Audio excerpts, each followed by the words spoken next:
Hello friends, welcome to Bachao Classes. I am Bachao sir, director of Bachao Classes.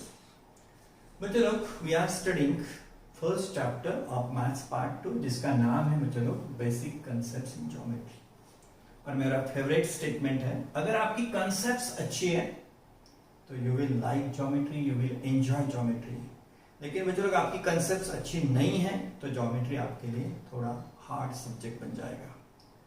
बच्चों लोग we have seen each and everything of this chapter and now we are solving problem set 1। बच्चों लोग उसमें से भी हमने 7 sums complete कर लिए थे, सिर्फ 3 सम बचे हुए। तो चलो बच्चों लोग let us solve 8 some of problem set. बच्चों लोग 8 question. Write the converse of each of the following statements. बच्चों लोग question is write the converse of each of the following statements। बच्चों लोग स्टेटमेंट कंडीशनल है तो अच्छी बात है, नहीं है तो हम उसको कंडीशनल स्टेटमेंट बना लेते हैं। कंडीशनल स्टेटमेंट किसी भी स्टेटमेंट को बच्चों लोग हम कंडीशनल स्टेटमेंट बना सकते हैं। तो अगर अपने पास कंडीशनल स्टेटमेंट है, और किसे बोलते हैं conditional statement, the statement in which if and then are used. बच्चों लोग ऐसा स्टेटमेंट जिसमें इफ देन को यूज किया होता है उसको बोलते हैं हम कंडीशनल स्टेटमेंट। और बच्चों लोग अगर इस कंडीशनल स्टेटमेंट का इफ के बाद वाला पार्ट जो है वो और देन के बाद वाला पार्ट है जो, अगर इनको हम इंटरचेंज कर देते हैं तो उसको क्या बोलते हैं, हम कॉन्वर्स बोलते हैं। तो चलो what is converse? The statement obtained, the statement obtained by interchanging the parts after if and then. If then के बाद में जो भी पार्ट्स है बच्चों लोग, जो भी स्टेटमेंट्स के पार्ट्स है उनको चेंज कर दो तो उसको क्या बोलते हैं, हम कॉन्वर्स बोलते हैं। एक के बाद वाला पार्ट देन के बाद दे दो, देन के बाद वाला पार्ट शुरुआत में लेके आओ तो उसको बोलते हैं हम बच्चों लोग क्या, कॉन्वर्स। तो चलो हमें कुछ स्टेटमेंट्स दिए हुए हैं तो उनके हमें कॉन्वर्स बनाने हैं। तो बच्चों लोग converse is what? Just interchanging of the if और देन वाले पार्ट्स के बाद जो मैटर आता है उसको इंटरचेंज करना होता है, जिसको हम एंटीसीडेंट और कॉन्सिक्वेंट भी बोलते हैं। इफ के बाद जो पार्ट आता है उसको हम एंटीसीडेंट बोलते हैं, देन के बाद जो पार्ट आता है उसको हम कॉन्सिक्वेंट बोलते हैं। तो एंटीसीडेंट और कॉन्सिक्वेंट दोनों की जगह अगर हमने चेंज कर दी, इंटरचेंज कर दी, तो उसको नए स्टेटमेंट को बोलते हैं हम कॉन्वर्स। तो चलो फर्स्ट स्टेटमेंट, इफ के बाद में ये पार्ट है, देन के बाद में ये पार्ट है। अभी बच्चों लोग इफ के बाद आएगा देन के बाद वाला पार्ट, और ये जो पार्ट है वो कहां रिप्लेस हो जाएगा, देन के बाद में। और ऐसा करते टाइम कुछ एडिशनल वर्ड्स हम यूज कर सकते हैं और कुछ अनवांटेड वर्ड्स हम रिमूव भी कर सकते हैं। कुछ वर्ड्स हम एक्स्ट्रा ले भी सकते हैं और कुछ निकाल भी सकते हैं। तो चलो बच्चों लोग फर्स्ट स्टेटमेंट का कॉन्वर्स बनाते हैं। Converse of first, converse then के बाद वाला पार्ट अब कहां आ जाएगा बच्चों लोग, शुरुआत में, और इफ के बाद वाला पार्ट चला जाएगा बाद में। अभी if the figure is triangle, if the figure is triangle then the sum of measures of angles in a figure is 180। ऐसा प्लेन स्टेटमेंट दिखता है, लेकिन कहां कुछ जगह हमें जरूरी चेंज करने होंगे। If the figure is triangle, if the figure is triangle as it is लिखा तो भी चलेगा, और हम सीधा बोल सकते हैं if in a triangle, if it is a triangle, if it is a triangle, then the figure बोलने के बजाय हम simply it भी बोल सकते हैं, if it is triangle, if it is triangle, और you may say if the figure is triangle, if the figure is triangle,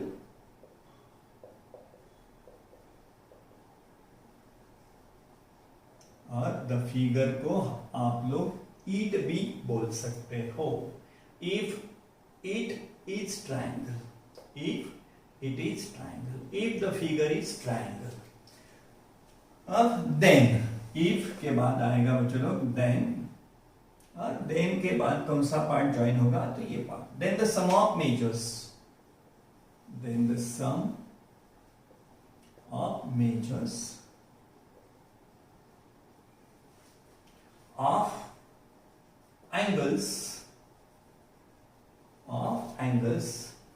in a figure. अब बच्चे लोग दोबारा रिपीट होने वाला है, तो दोबारा रिपीट होता है तो उसको हम निकाल देते हैं. Then the sum of measures of angles, then the sum of measures of angles in a figure के बजाय हम लिख देते हैं बच्चों लोग then the sum of measures of angles in it is 180. In it is 180 degree. बच्चों लोग ये जो then के बाद वाला पार्ट था उसको हम लेके आए if के बाद. If the figure is triangle, then the sum of measures of angles in a figure is 180. In a figure के बजाय हमने थोड़ा चेंज कर दिया. In it is 180. In a figure, then in it is 180. तो बच्चों लोग ये अपना बन गया converse. Second statement of second. बच्चों लोग if के बाद ये पार्ट है, then के बाद ये पार्ट है, उनको इंटरचेंज करना होगा. If they are complement of each other, तो बच्चों लोग ये they किसके लिए आया है? they आया है if the sum of measures of two angles is 90. if the sum of measures of two angles, तो बच्चों लोग यहां they किसके लिए आया है? तो two angles के लिए आया है. तो ये they की जगह हम क्या रिप्लेस कर देते हैं? two angles. if two angles are complement of each other, ये पार्ट then के बाद वाला पार्ट कहां आने वाला है बच्चों लोग? शुरुआत में. then के बाद वाला part they are complement of each other. if और then के बाद वाला part they are complement of each other. they means what? they किसके लिए यूज हुआ है? two angles के लिए. if two angles are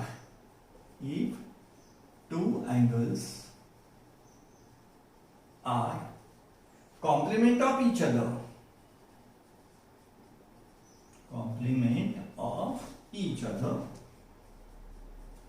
if two angles are complement of each other, और बाद में आएगा then, और then के बाद कौन सा स्टेटमेंट होगा? if के बाद वाला जगह interchange. then the sum of measures of, then the sum of measures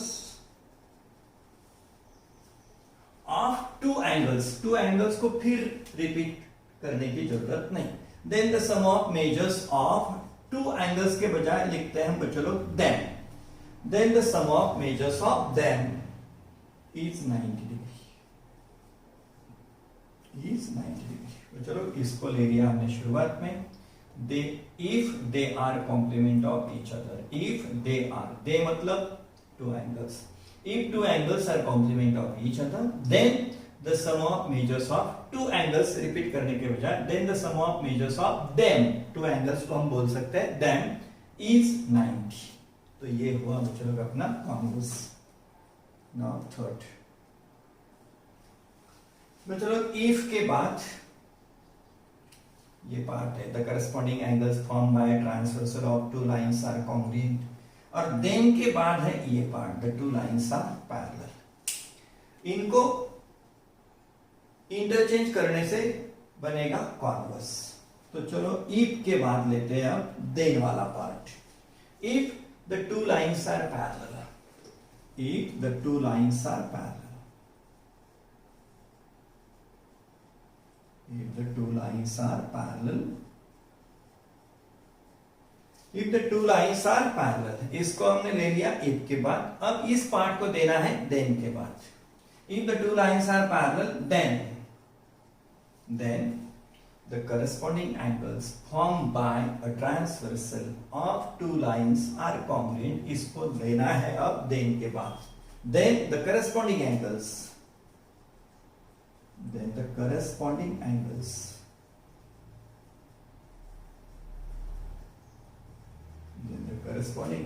formed by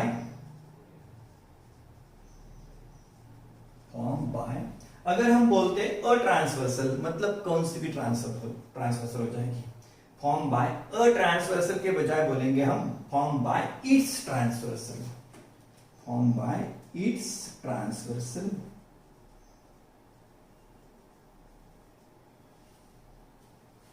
formed by its transversal of two lines के बजाय its transversal of them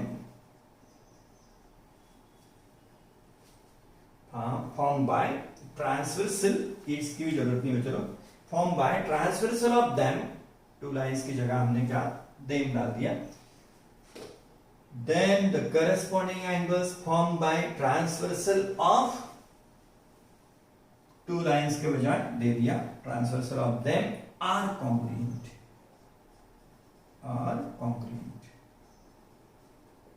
मतलब स्टेटमेंट अब ऐसे लग रहा है, if the two lines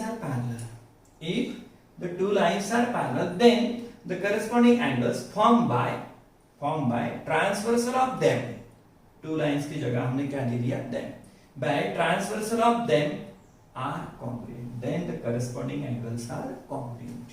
Okay, चलो ये था अपना थर्ड, चलो बनाते हैं आप फोर्थ को। फोर्थ में चलो if the sum of digits of a number is divisible by 3, if के बाद आया है ये पार्ट और then के बाद आया है बच्चों ये पार्ट, और कॉन्वर्स का मतलब होता है interchanging of antecedent and consequent, means then के बाद वाला पार्ट इफ के बाद वाला पार्ट, इनको इंटरचेंज कर दो बन जाता है कॉन्वर्स। तो बच्चों लोग फोर्थ इफ बोलो, इफ के बाद कौन सा पार्ट ज्वाइन करना होगा, देन के बाद वाला। If the number is divisible by 3, if the number is divisible by 3,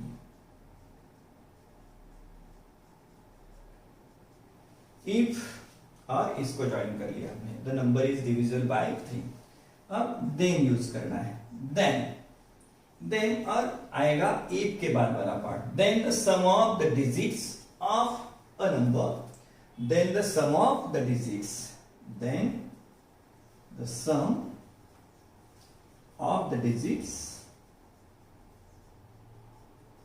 then the sum of the digits of a number के बजाय ऑफ अ नंबर मींस कौन सा भी नंबर बन जाएगा बच्चों, then the sum of the digits of it, a number के बजाय हम बोलते हैं इट, क्यों द नंबर यहां शुरुआत में आया ही, then the sum of the digits of it, then the sum of the digits of it is divisible by 3, of it is divisible by 3। तो बच्चों लोग इफ के बाद वाला पार्ट, देन के बाद वाला पार्ट, इसको इंटरचेंज कर दिया, कुछ अनवांटेड वर्ड्स रिमूव कर दिए, तो स्टेटमेंट बन जाता है कॉन्वर्स। जैसे यहां इफ के बाद ये था, लेकिन अब हमने ये ले लिया, if the number is divisible by 3, और इसको देन के बाद दे दिया, then the sum of the digits of a number के बजाय बोल सकते हो ऑफ दैट नंबर, और यू में से it, of a number of that number is divisible by 3। तो बच्चों लोग ये था अपना क्वेश्चन 8। चलो अब स्टडी करते हैं क्वेश्चन 9 को। बच्चों लोग 9 question, write the antecedent that is given part and the consequent that is part to be proved in the following statements। बच्चों लोग हम एंटीसीडेंट को ही गिवन पार्ट बोलते हैं, और एंटीसीडेंट या गिवन पार्ट किसे बोलते हैं, जो भी इफ के बाद में आता है, कंडीशनल स्टेटमेंट में जो भी इफ के बाद का स्टेटमेंट होता है उसको बोलते हैं हम से एंटीसीडेंट और से given part. And the consequent part to be proved किसको बोलते हैं हम, जो देन के बाद आता है उसको बोलते हैं कॉन्सिक्वेंट और से part to be proved in the following statements. तो चलो यहाँ हमें कुछ स्टेटमेंट दिए हुए हैं, हमें लिखना है एंटीसीडेंट कौन है और कॉन्सिक्वेंट कौन है। तो चलो first statement, if all sides of a triangle are congruent then its all angles are congruent. चलो, if all sides of a triangle are congruent then all angles are congruent।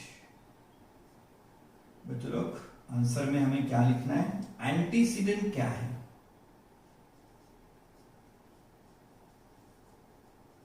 Antecedent क्या है और consequent क्या है। हमें answer देना है बच्चों लोग, antecedent, what is antecedent, what is consequent. तो बच्चों लोग जो भी इफ के बाद पार्ट आता है देन तक उसको बोलते हैं हम एंटीसीडेंट। इफ और देन के बीच में जो भी स्टेटमेंट है उसको हम बोलते हैं एंटीसीडेंट। और वो भी लिखते टाइम कुछ वर्ड्स अगर आपको रिप्लेस करने, चेंज करने तो कर सकते हैं, कुछ रिमूव करने कर सकते हो। Antecedent, all sides of a triangle are congruent। Antecedent is what? All sides of triangle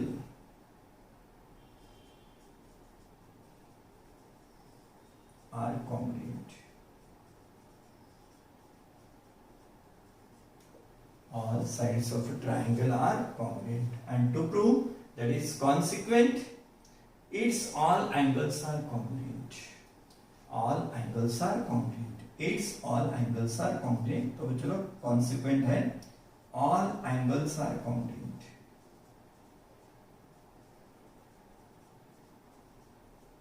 all angles are congruent। तो चलो ये हुआ आंसर ऑफ स्टेटमेंट नंबर 1। चलो अब स्टेटमेंट नंबर 2 का एंटीसीडेंट और कॉन्सिक्वेंट लिखते हैं। Antecedent, consequent.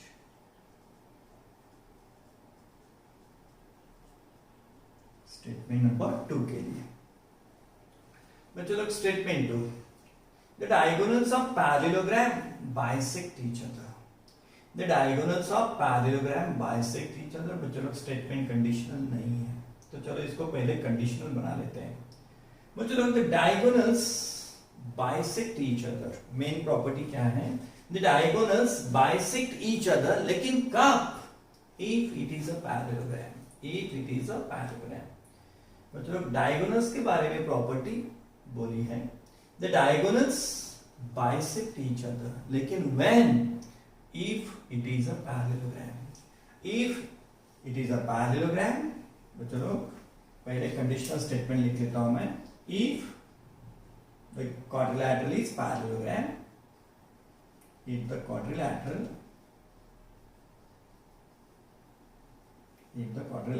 is parallelogram,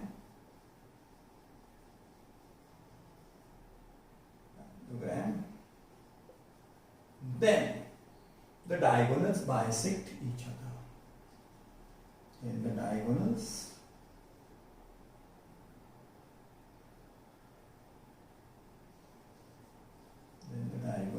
bisect each other। तो चलो सेकेंड स्टेटमेंट प्लेन स्टेटमेंट है, सिंपल स्टेटमेंट है, कंडीशनल नहीं था, इफ देन वाला स्टेटमेंट नहीं था, तो इसको हमने पहले इफ देन में कन्वर्ट कर लिया। If the quadrilateral is parallelogram then the diagonal bisect each other. The diagonals bisect each other when, अगर वो पैरेललोग्राम है तब। If a quadrilateral is parallelogram, then the diagonals bisect each other। Now चलो from this statement we can write antecedent। Antecedent क्या होता है, if के बाद वाला पार्ट। if के बाद क्या है बच्चों, the quadrilateral is parallelogram। Antecedent, the quadrilateral is parallelogram। The quadrilateral is parallelogram।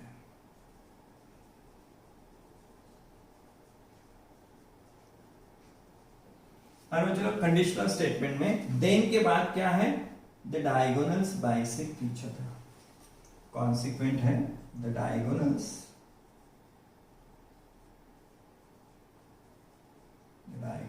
Bisect each other.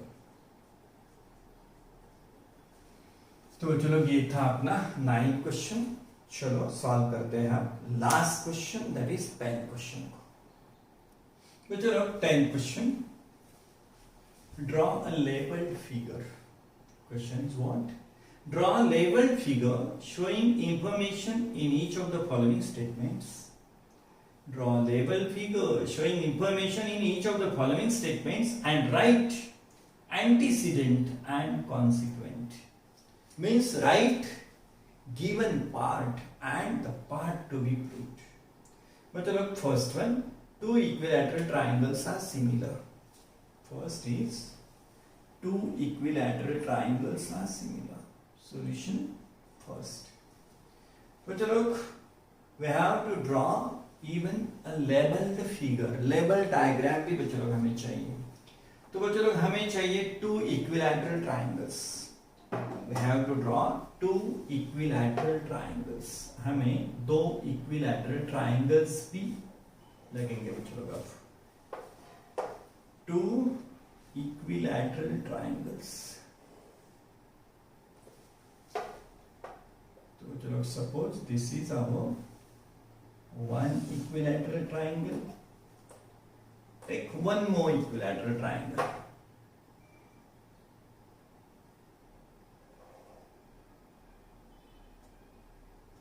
Take one more equilateral triangle.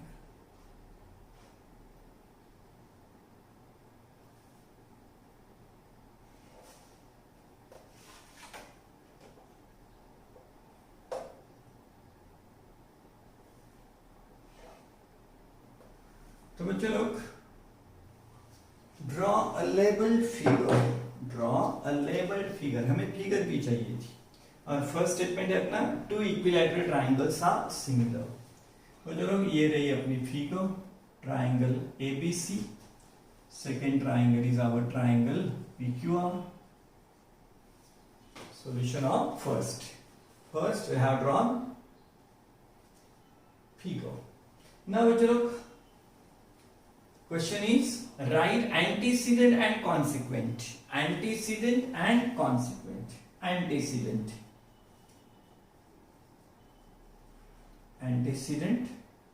जिसको हम बोलते हैं बच्चों लोग गिवन पार्ट भी बोलते हैं। Antecedent that is given part. क्या है given part? Two equilateral triangles. The triangles are what? Equilateral triangles.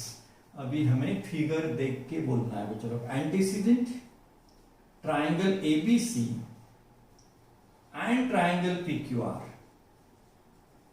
Are equilateral triangles.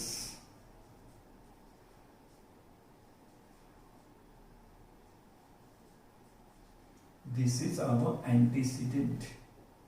Antecedent यहां यही चलेगा पता कि टू इक्विलैटरल ट्राइंगल्स, लेकिन अभी हमें फिगर देख के बोलना है व्हाट इज एंटीसीडेंट।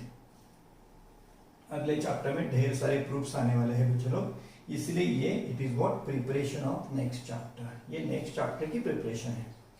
तो बच्चों लोग एंटीसीडेंट क्या है? Given triangles are what? Equilateral triangles. So मैंने यहां लिखा triangle ABC and triangle PQR are equilateral triangles. बच्चों लोग antecedent. Now consequent.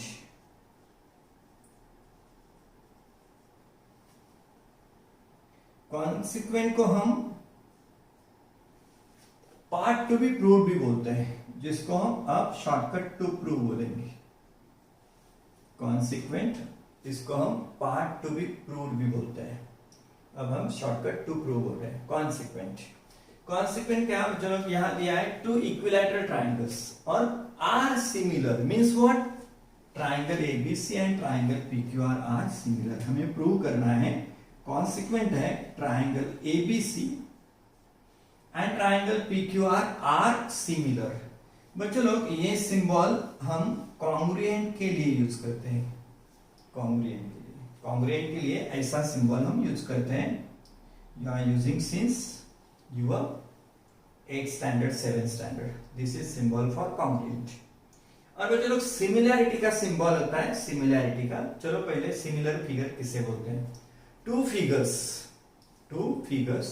which are same in shape, they are same in shape but different in size, तो उनको बोलते हैं हम सिमिलर फिगर। जैसे कि एक छोटा सर्कल है, एक बड़ा सर्कल है, they are same in shape but different in size, तो ऐसे फिगर्स को हम बोलते हैं सिमिलर फिगर्स। और बच्चों लोग सिमिलर फिगर्स के लिए, सिमिलैरिटी के लिए सिंबल होता है, जो भी कॉन्ग्रुएंसी का सिंबल होता है उसमें से इक्वल हटा दो, ये जो बचा हुआ सिंबल है बच्चों लोग इसे बोलते हैं सिमिलर। तो बच्चों लोग हमें यहाँ कॉन्सिक्वेंट टू प्रूव क्या करना है? Triangles are similar, then consequent is triangle A B C similar triangle P Q R. तो बच्चों लोग this is our consequent, that is part to be proved. Antecedent given part क्या था? Triangles are equilateral, so triangle A B C and triangle P Q R are equilateral. Consequent part to be prove क्या था? Triangles are similar, means triangle A B C similar triangle P Q R. We have not written in words, we have written symbolic. तो बच्चों लोग ये symbolic लिखना अभी हमें सीखना पड़ेगा। तो चलो बच्चों लोग ये हुआ अपना फर्स्ट। चलो सेकंड के लिए फिगर ड्रॉ करते हैं और उसका भी गिवन पार्ट और part to be proved, that is to prove को भी लिखते हैं। बच्चों लोग सेकंड फिगर, बच्चों लोग सेकंड में बोला है if two angles in the linear pair are congruent, angles in the linear pair are congruent, linear pair के एंगल्स कॉन्ग्रुएंट है, then each of them is right angle. बच्चों लोग हमें टू एंगल्स तो यूज करने हैं, लीनियर पेयर वाले angles are in linear pair, angles are in linear pair. If angles in the linear pair are congruent, congruent angle बच्चों लोग दोनों का मेजर कैसा हो? सेम हो। Now I have taken this to angles. तो चलो बच्चों लोग इनके लिए नाम भी यूज करते हैं, ए बी, यहां लेता हूं सी और यहां डी। तो बच्चों लोग angle A B C and A B D are angles in linear pair and they are congruent, वो लीनियर पेयर के भी है, कॉन्ग्रुएंट भी है।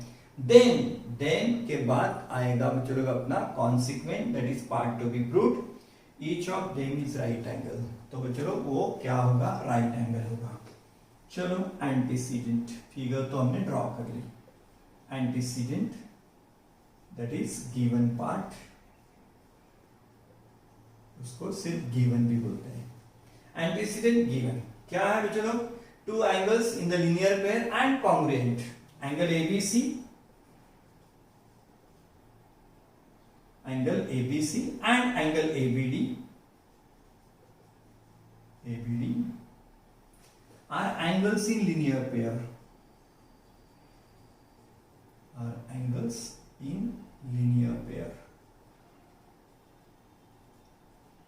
बच्चों लोग ये लीनियर पेयर फॉर्म करने वाले एंगल्स है and again they are congruent, वो कॉन्ग्रुएंट भी है, वो एंगल कॉन्ग्रुएंट भी है। बच्चों लोग angle A B C congruent angle A B D, वो एंगल कॉन्ग्रुएंट भी है। एंगल्स लीनियर पेयर वाले हैं, कॉन्ग्रुएंट है, देन और देन के बाद क्या आता है बच्चों लोग? Consequent, that is part to be proved, then each of them is right angle. Antecedent, now consequent, that is, इसको हम बोलेंगे आप आगे चल के टू प्रूव। तो बच्चों लोग टू प्रूव क्या करना है? Prove then each of them is right angle, to prove each of them angle ABC, right angle मतलब उसका मेजर है 90, एंगल ABD वो भी दूसरा एंगल है बच्चों, उसका भी मेजर प्रूव करना है 90। तो consequent that is part to be prove क्या है बच्चों लोग? Then each of them is right angle, ये एंगल राइट एंगल है, ये प्रूव करना है, ये भी राइट एंगल है, ये प्रूव करना है। तो बच्चों लोग ये रही अपनी figure, then antecedent and consequent। means given part and part to be proved, that is to prove. चलो बच्चों लोग थर्ड स्टेटमेंट के लिए फिर से फिगर ड्रॉ करते हैं, एंटीसीडेंट एंड कॉन्सिक्वेंट भी लिखते हैं थर्ड के लिए। चलो आप भी सोचो कि क्या हो, कैसे होगी फिगर, क्या होगा एंटीसीडेंट, क्या होगा कॉन्सिक्वेंट, आप भी सोचो। चलो थर्ड में if the altitudes drawn on two sides of a triangle are congruent, if the altitudes drawn on two sides of a triangle are congruent, then those two sides are congruent. बच्चों लोग figure अब थोड़ा सोच के निकालो। Then two sides are congruent, हमें prove करना है बच्चों लोग आगे जाके two sides are congruent, दो साइड्स कैसे होने वाले हैं कॉन्ग्रुएंट। तो बच्चों लोग फिगर ड्रॉ करते टाइम ही थोड़ी केयर करो। Suppose this is my triangle, आगे चल के हमें प्रूव करना है two sides are congruent, means क्या बच्चों लोग फिगर में भी टू साइड्स कॉन्ग्रुएंट दिखने ही चाहिए। If altitudes drawn on two sides, दो साइड्स पे बच्चों लोग altitudes भी है। altitude किसे बोलते हैं हम? perpendicular drawn from the vertex to the opposite side, vertex में से opposite side पे, vertex में से opposite side पे जो perpendicular डालते हैं उसको बोलते हैं हम altitude। तो BD is what? altitude। अब इस vertex से perpendicular डालते हैं तो चलो परपेंडिकुलर,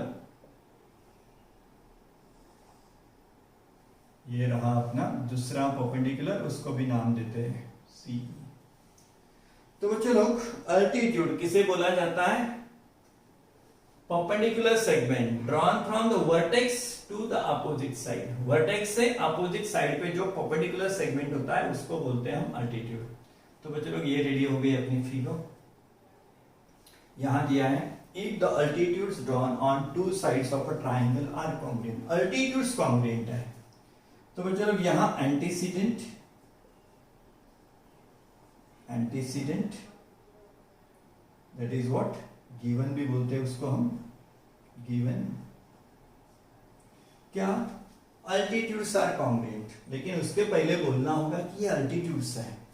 तो बच्चों लोग इन ट्राइंगल एबीसी, इन ट्राइंगल एबीसी क्या लिखा मैंने? इन triangle ABC this segment is perpendicular, तो वो बनेगी अल्टीट्यूड। हमें अब वर्ड्स में नहीं लिखना है, सिंबॉलिक लिखना होता है। In triangle ABC seg BD, seg BD perpendicular के लिए ऐसा सिंबल यूज किया जाता है, seg BD perpendicular, seg AC यू में से side also, seg BD perpendicular seg AC. तो बच्चों लोग बीडी क्या हो गई? अब अल्टीट्यूड हो गई। In triangle ABC seg BD perpendicular seg A C, seg C E, seg C E perpendicular seg A B, ये भी क्या हो गई? अब अल्टीट्यूड।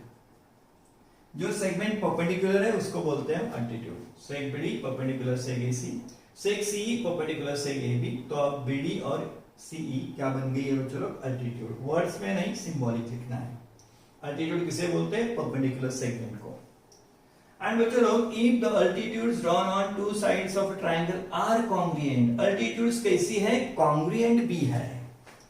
इन ट्रायंगल एबीसी हम लिख रहे हैं गिवन, अल्टीट्यूड्स कॉन्ग्रुएंट भी है बच्चों लोग, मींस सेक बीडी, सेक बीडी कॉन्ग्रुएंट, सेक बीडी कॉन्ग्रुएंट सेक सीई, अल्टीट्यूड्स कॉन्ग्रुएंट भी है, सेक बीडी कॉन्ग्रुएंट सेक सी।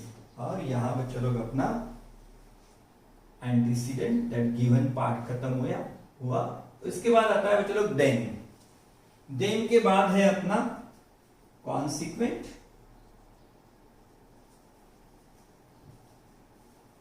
जिसको हम टू प्रूव भी बोलने वाले हैं। आगे चल के टू प्रूव ही बोलेंगे हम उसको अगले चैप्टर में। क्या those two sides are congruent? कौन से टू साइड्स? जिनके ऊपर अल्टीट्यूड्स कही है, दोज टू साइड्स जिनके ऊपर अल्टीट्यूड्स को ड्रॉ किया है वो साइड्स कॉन्ग्रुएंट है। तो चलो कॉन्सिक्वेंट टू प्रूव क्या, अल्टीट्यूड आई है साइड ए बी पे, अल्टीट्यूड गई है साइड ए सी पे, तो टू प्रूव क्या करना है बच्चों लोग, side A B congruent side A C, ये हमें प्रूव करना है। तो बच्चों लोग ये था अपना 10 क्वेश्चन। यहां बच्चों लोग अपना प्रॉब्लम सेट 1 खत्म होता है। इसके बाद हमें नया चैप्टर स्टडी करना है। बच्चों लोग अगर आपको ये वीडियो पसंद आया तो इसको लाइक करो, अपना जो भी चैनल है बचाओ क्लासेस उसको सब्सक्राइब करो, और अगर तुम्हारे 9 के दूसरे फ्रेंड्स को इस वीडियो की जरूरत पड़ती है तो बच्चों लोग उनको ये शेयर भी करो। तो बच्चों लोग मिलते हैं अगले लेक्चर में नए चैप्टर के साथ।